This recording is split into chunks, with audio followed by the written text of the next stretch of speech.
The afternoon sun softened into a warm glow as Ling stood beside her stalled sedan, the hood still faintly smoking. She tried calling the mechanic again and again, but the ringing only echoed into silence. She sighed, feeling small against the quiet street. Her eyes drifted back to the little plastic stool where she had eaten earlier.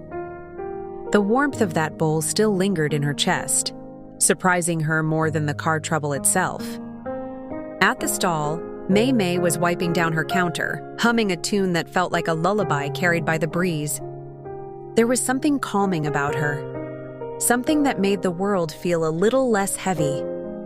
Ling found herself walking back toward the stall without even thinking. Mey Mey looked up and smiled, her eyes kind and steady. "You're still here," she said softly.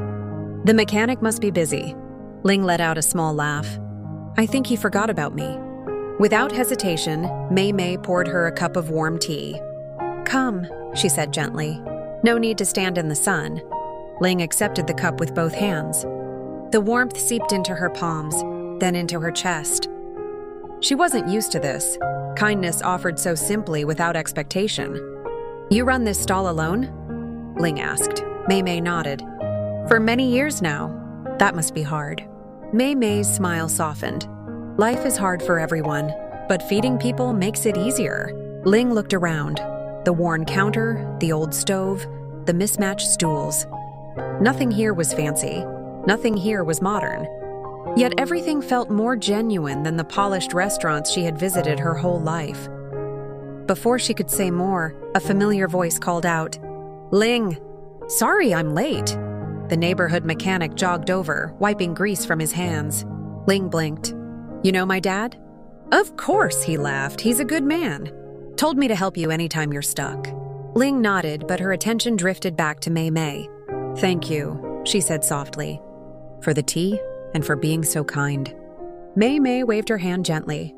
"It's nothing. You look tired. Everyone needs a moment to rest." As the mechanic opened the car hood, Ling stood quietly, watching Mey Mey pack up her stall for the day. There was a gentleness in her movements, a rhythm shaped by years of routine, years of resilience, years of carrying her pain with grace. Ling felt something stir inside her, a longing she couldn't name, a warmth she hadn't felt in a long time. A thought slipped into her mind, soft but persistent. Dad would like her. Not because she cooks well, not because she's kind, but because she feels safe. Ling whispered under her breath, "Maybe this wasn't an accident." And as the sun dipped lower, destiny took another gentle step. Not loud, not dramatic, but steady and sure, like the warmth of tea spreading through a weary soul.